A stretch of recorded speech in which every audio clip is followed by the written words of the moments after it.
Sierra Carter has been battling with Hanover Horton Schools to get this image erased from her daughter's file. Everybody is refusing to remove the artwork, and they're refusing to apologize, and those are the only two things I've asked for. To some, an innocent, well-dressed pig, but that's not what school officials thought. I got a call from my daughter's teacher saying that they thought she had drawn something inappropriate in the classroom in art class.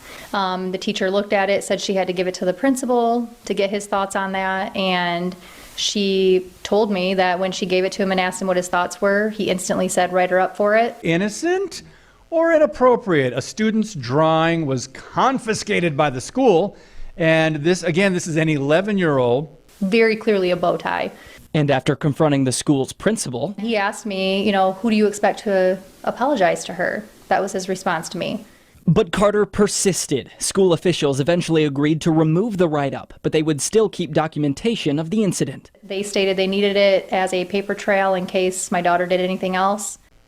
I'll tell you, Katie, when I this is compassion. When I first saw that, I thought, okay, it's a piggy. I'm thinking, are they offended because it's like cops and pigs and something like? Oh, if they're doing that now? Oh, nope. It's the bow tie. I'm going. It's a tie. It's a bow tie. I was like, wow, I wish I could draw that well because I can't draw. I'm not very artistic.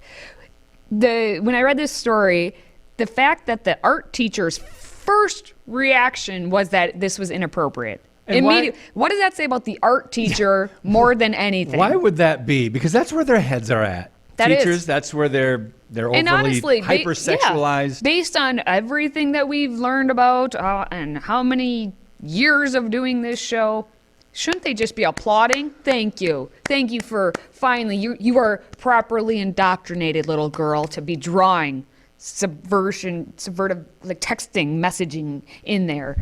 They should be applauding her, but instead they put in her file, in case, I like this fact, that in case she does anything else. Yeah. What does that tell you about the school, that you have to put it in a file, and that because you don't know the girl personally well enough, that you would think this would happen again? And if anything would happen, that the teacher or something, if something else would happen, that they couldn't just go and talk to the other adults in the building about what happened. Instead, it's like they are just, the students there just must be a number.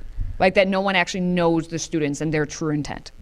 Two thoughts real quick. The 11-year-old told her mom that she doesn't want to go to school and that she's anxious and worried about getting in trouble. So that's the sad thing. The other thing is, Katie, isn't this a complete twist on what teachers and the union across the country are pushing with the hypersexualized agenda and curriculum and the sex ed and all that garbage, the DEI and everything else, and they're pushing all these things and even pornographic books in libraries, and they're offended at this little cartoon-like drawing. Yes, again, they should just be applauding this girl and high-fiving her, but instead they are saying they're treating her with compassion, and yet, as you said, the little girl doesn't want to go to school. Well, now she's worried about anything she's going to draw may be deemed inappropriate by these adults who have who knows what on the mind.